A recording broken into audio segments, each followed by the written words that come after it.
Hello everyone, welcome again. This is class number 3rd of climatology series. Climatology series में हमने अब तक 2 class किए हैं. फर्स्ट क्लास में हमने टॉपिक्स डिस्कस किए थे, देन सेकंड क्लास में बेसिक इंट्रोडक्शन कराया. अब आज की क्लास में हम क्या है यहाँ पर कंपोजिशन ऑफ द एटमॉस्फेयर.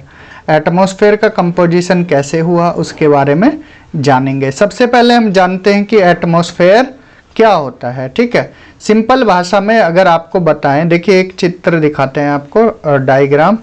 देखिए ये एक डायग्राम है, ये अर्थ है, अर्थ सरफेस है. ये क्या है ऊपर की तरफ, इसको बोला जाता है अर्थ का एटमॉस्फेयर. एटमॉस्फेयर मतलब एक तरह से वातावरण है. ठीक है, इसको बोलते हैं अर्थ का एटमॉस्फेयर. किन चीज़ों से मिलकर बना होता है आज हम यही आपको आज की क्लास में बताएंगे. ठीक है, सिंपल अगर डिफाइन पूछी जाए एटमॉस्फेयर की डिफाइन क्या है. Envelope of gases, dust particles, water vapour and particulate matters that surround the earth from all side is known as atmosphere. ठीक है, एटमॉस्फेयर किसको बोलते हैं? गैसेस का एक एनवेलप. ठीक है, जैसे मान लीजिए अर्थ है, अर्थ सरफेस है, इसके चारों तरफ, ठीक है, ये एक एनवेलप सा ही तो बना रखा है. ठीक है, इसमें गैसेस हो सकती हैं, डस्ट पार्टिकल्स हो सकते हैं, वाटर वेपर हो सकता है, पार्टिकुलेट मैटर हो सकता है. तो यही क्या है, ये अर्थ का एटमॉस्फेयर है. ठीक है, आगे अगर बात करें, जो अर्थ पर लाइफ है किसकी वजह से, बाकी अदर प्लेनेट पर तो है नहीं. अगर आप जुपिटर पर जाओ, सैटर्न पर जाओ, वहाँ पर क्या है, लाइफ नहीं है. सिर्फ अर्थ पर क्या है, जीवन है, लाइफ है. क्यों? एटमॉस्फेयर की वजह से. ठीक है, जो सन से रेज आती हैं, वो नेक्स्ट चैप्टर में हम बताएंगे. इंसोलेशन, जो सन की रेज आती हैं, हार्मफुल रेज होती हैं, तो वो जो छनकर आती हैं, ठीक है, फिल्टर होकर आती हैं, किसकी वजह से? एटमॉस्फेयर की वजह. अगर डायरेक्ट आए तो स्किन जल जाए, ठीक है, पेड़ पौधे ना हो, इतनी हीट हो जाए.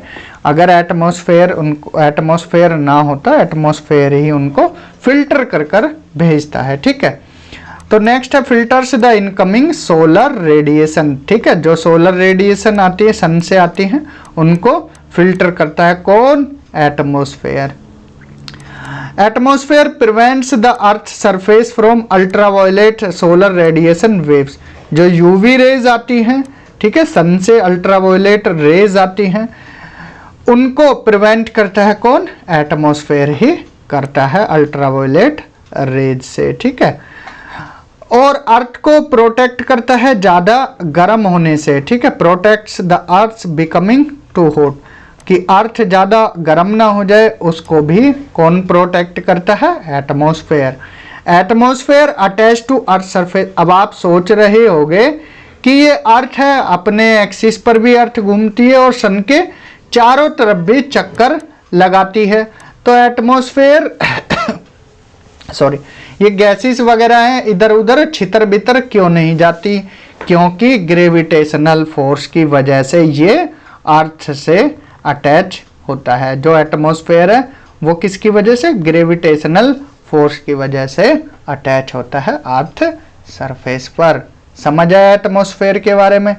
एक दो पॉइंट और देख लेते हैं. The height of the atmosphere is estimated between 16 to 29,000 kilometre. ठीक है, 16,000 से 29,000 किलोमीटर तक. ठीक है, सी लेवल से 16,000 से 29,000 किलोमीटर के इसकी हाइट मापी जाती है. जैसे फॉर एग्जांपल अर्थ सरफेस है. ठीक है, अर्थ सरफेस है. अगर पूछा जाए कि एटमॉस्फेयर की हाइट कितनी है, तो ये एक एस्टिमेशन है.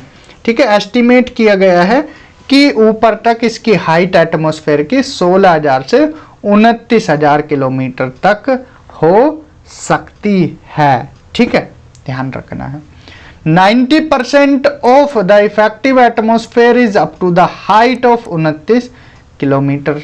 अगर अर्थ सरफेस जो सी लेवल है, सी लेवल से अगर आप 29 किलोमीटर तक जाओगे तो आपको 97% एटमॉस्फेयर का भाग इतने बीच में ही चमक जाएगा, ठीक है, देखने को मिल जाएगा 29 किलोमीटर तक। तो ये ऐसे फैक्चुअल क्वेश्चन पूछ लिए जाते हैं, इसलिए इनको ध्यान रखना है, ठीक है। 29 किलोमीटर हाइट तक 97% यहाँ पर आपको एटमॉस्फेयर देखने को मिल जाएगा। यहाँ तक क्लियरिटी हुई, ठीक है। आगे बढ़ते हैं। Atmosphere is composed of, atmosphere किन से मिलकर बना है? गैसेस से, वाटर वेपर से, पार्टिकुलेट मैटर से, ठीक है। तो एक एक कर कर हम पढ़ते हैं। गैसेस क्या है? Water vapour and particulate matter. पहले स्टार्टिंग करेंगे हम गैसेस से, ठीक है। अर्थ का जो एटमॉस्फेयर है उसमें कौन कौन सी गैसेस होती हैं? देखिए ये क्वेश्चन यूजीसी नेट में पूछा गया है, यूजीसी नेट में पूछा गया है। आपसे सिंपली नाइट्रोजन ऑक्सीजन गैस नहीं पूछेंगे, यहाँ क्रम दे दिया था हाइड्रोजन, ठीक है, ओजोन, आर्गन एंड आपका एक हीलियम और दे दिया। ऐसे कर कर क्रम में लगाने को बोल दिए थे। आप हाइड्रोजन, ये नाइट्रोजन ऑक्सीजन सबको पता होती है। नाइट्रोजन 78%, ऑक्सीजन 21%, ठीक है, 20 पॉइंट समथिंग होती है, लेकिन इसको 21 ही मान लेते हैं। Argon 0.93%, carbon dioxide 0.03%।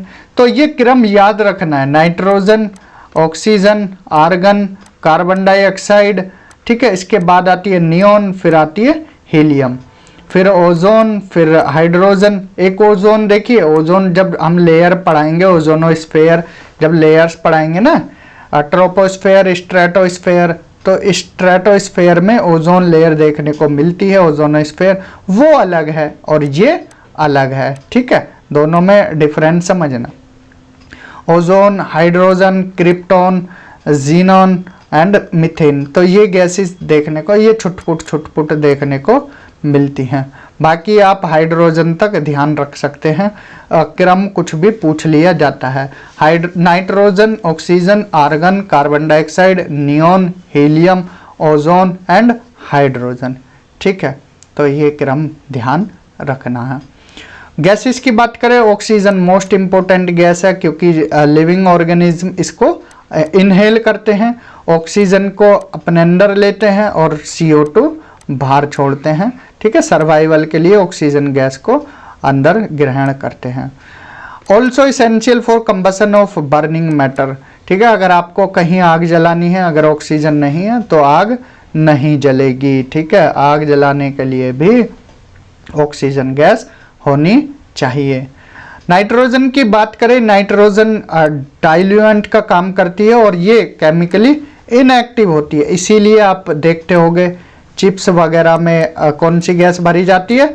Nitrogen gas भरी जाती है, ठीक है, जिससे चीज़ें खराब नहीं होती हैं, ठीक है। अचार का डब्बा हुआ या चिप्स हुए, इनमें नाइट्रोजन गैस होती है क्योंकि ये केमिकली इनएक्टिव होती है। Carbon dioxide is used by green plants for photosynthesis, carbon dioxide का यूज हरे पौधे करते हैं किसमें?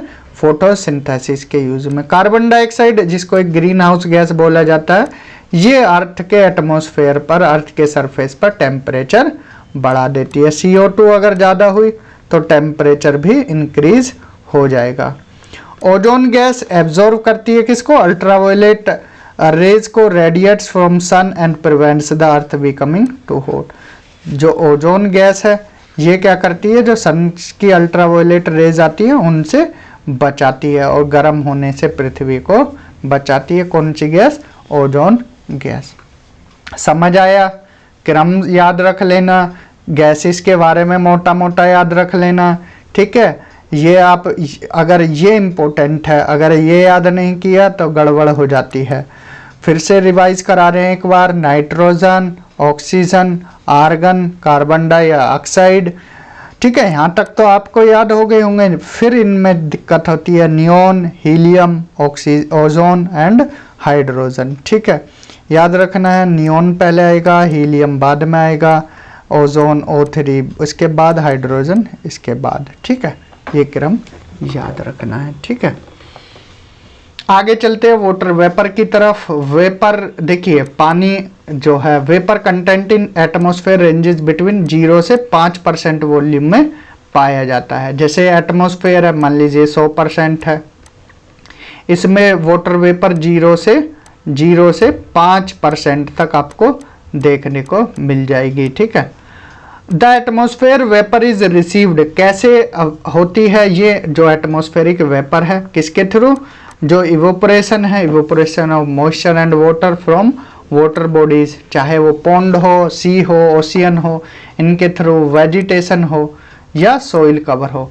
ठीक है, इनके थ्रू क्या है, ये इवोपरेशन होता है और एटमॉस्फेयर में वाटर वेपर देखने को मिलती है। Vapour depends on temperature, temperature पर भी डिपेंड करती है। इट डिक्रीजेज फ्रॉम इक्वेटर से पोलवर्ड। अब देखिए, इक्वेटर पर टेम्परेचर थोड़ा ज़्यादा होता है, टेम्परेचर ज़्यादा तो इवोपरेशन ज़्यादा, इवोपरेशन ज़्यादा तो वाटर वेपर ज़्यादा देखने को मिल जाएगी। समझ आया? ठीक है, कनेक्ट करना चीज़ों को, टेम्परेचर ज़्यादा तो इवोपरेशन ज़्यादा, इवोपरेशन ज़्यादा तो वाटर वेपर देखने को मिल जाती है। इसका उल्टा कर दो पोल की तरफ, टेम्परेचर कम, इवोपरेशन कम, वाटर वेपर कम। समझ आया? ठीक है, ये इक्वेटर के बारे में हमने बताया है।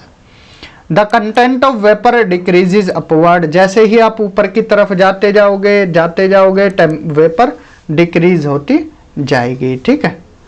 More than 90% of the total atmospheric vapour is up to the height of 5 kilometre तक 90% वाटर वेपर देखने को आपको मिल जाती है। इसके ऊपर बहुत कम देखने को मिलती है। ठीक है। The moisture content in atmosphere create several forms of precipitation and condensation. अब देखिए, बारिश क्यों होती है? जब वाटर वेपर ऊपर गई, इवोपरेट हुआ, पानी इवोपरेट हुआ, तो इसकी वजह से ही तो प्रेसिपिटेशन होता है। ठीक है, कंडेंसेशन होगा, बारिश होगी, ओले पड़ेंगे। ठीक है, बाकी अदर फॉर्म होगी। ठीक है, ये सब इसकी वजह से ही होता है, जो एटमॉस्फेयर में मॉइस्चर की बहुलता होती है। वेपर क्या है? ऑलमोस्ट ट्रांसपेरेंट होती है। Vapour is almost transparent for incoming solar radiation. अब देखिए, यहाँ समझाते हैं, जैसे इनकमिंग सोलर रेडिएशन है। ठीक है, मान लीजिए ये आई इनकमिंग सोलर रेडिएशन, तो इनकी फ्रीक्वेंसी क्या है? ज़्यादा है, फ्रीक्वेंसी ज़्यादा है और वेवलेंथ कम है। ये तो आपको पता होगा, इन दोनों में इन्वर्सली प्रोपोर्शनल, और इनमें क्या रिलेशन इन्वर्सली होता है। अगर वेवलेंथ ज़्यादा तो फ्रीक्वेंसी कम, और फ्रीक्वेंसी ज़्यादा तो वेवलेंथ कम। ठीक है, फ्रीक्वेंसी यहाँ ज़्यादा होती है तो वेवलेंथ कम, हाई फ्रीक्वेंसी की होती है, तो ये जो वो वेपर होती है इनके लिए ट्रांसपेरेंट होती है, निकल जाती है। But vapour is less transparent for outgoing short wave terrestrial radiation.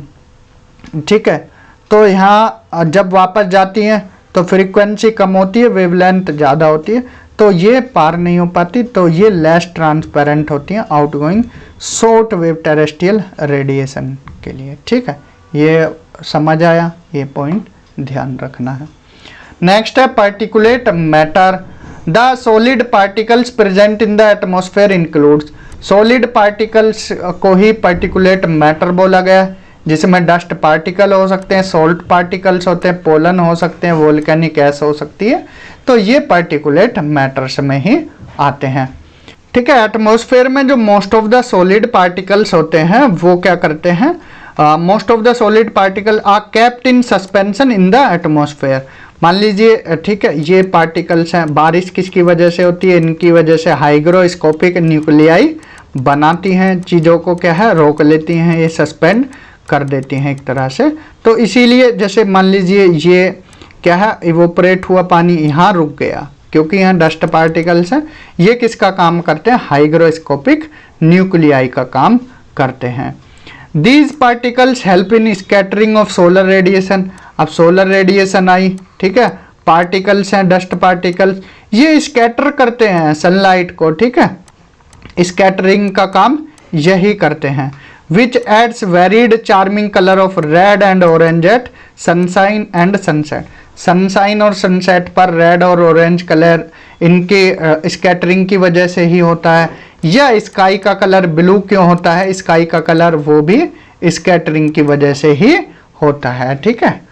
The colour of sky is blue due to scattering of solar radiation by dust particle, वही जो पॉइंट अभी हमने बताया है, स्काई का कलर ब्लू क्यों होता है, स्कैटरिंग के कारण है, ठीक है। अब एक क्वेश्चन आपके लिए है, कौन सी स्कैटरिंग होती है, रैली स्कैटरिंग होती है जिसकी वजह से स्काई का कलर ब्लू होता है, रैली स्कैटरिंग या मी स्कैटरिंग होती है, दोनों में से कौन सी होती है, कमेंट बॉक्स में आप इसका आंसर बताइए, ठीक है।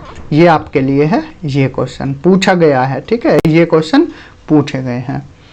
नेक्स्ट पॉइंट है, salt particles become hygroscopic nuclei and thus help in formation of water drops, clouds and various forms of condensation and precipitation. जैसा कि हमने स्टार्टिंग में ही बताया, किसका काम करते हैं, हाइग्रोस्कोपिक न्यूक्लियाई का काम करते हैं, और जिसकी वजह से बारिश होती है, ठीक है, कंडेंस करते हैं और प्रेसिपिटेशन होती है, ठीक है। तीनों समझ आए, water vapour, gases and particulate matters. तो क्लास 3 का रिवीजन एक बार करते हैं, रैपिड रिवीजन।